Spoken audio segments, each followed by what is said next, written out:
বাংলাদেশ ভারতের দ্বিতীয় কোয়ার্টার ফাইনালে রুবেল হোসেনের করা 40তম ওভারের চতুর্থ বলে রোহিত শর্মা মিড উইকেটে ইমরুল কায়েসের হাতে ক্যাচ দেন, কিন্তু বলটি কোমরের উপরের উচ্চতার অজুহাতে নো বল দেন আম্পায়ার ইয়ান গোল্ড। টিভি রিপ্লেতে দেখে বলটি কোমরের ওপরে ছিল না প্রমাণ হওয়ায় বিশ্বব্যাপী ঝড় ওঠে পক্ষপাতমূলক আম্পায়ারিংয়ের।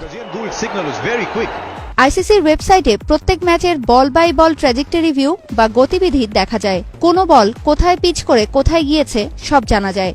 অন্য ম্যাচে যেসব নো বল হয়েছে তার প্রত্যেকটি বলেরই গতিবিধি দেয়া আছে ওয়েবসাইটে, অথচ রুবেলের নো বলটি সেখানে নেই।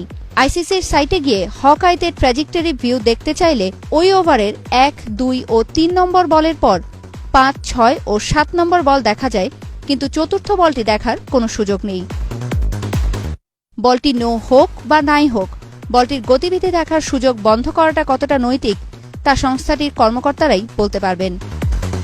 এ ম্যাচের আম্পায়ারিং নিয়ে আইসিসির সভাপতি মন্তব্য করায় তাকে আরও দায়িত্বশীল হওয়ার পরামর্শ দিয়েছিলেন সংস্থাটির প্রধান নির্বাহী, কিন্তু ওই বলের রেকর্ড মুছে ফেলাটা কতটা দায়িত্বশীল কাজ তা নিয়েই এখন সবার প্রশ্ন।